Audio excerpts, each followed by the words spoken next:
Hari ini kegiatan kita gabungan Polres Aceh Selatan dengan Satuan TNI AD, Satpol PP dan Dinas Perhubungan melaksanakan kegiatan rutin untuk razia masker. Razia masker gunanya untuk masalah penekanan untuk penanganan turunnya wabah virus corona COVID-19. Untuk saat ini kita memberikan sanksi berupa untuk penahanan sepeda motor.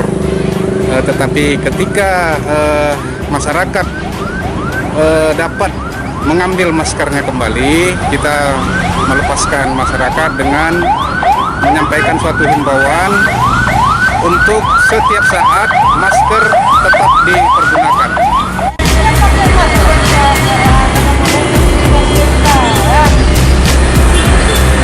Terima kasih telah mengunjungi Cebur Channel.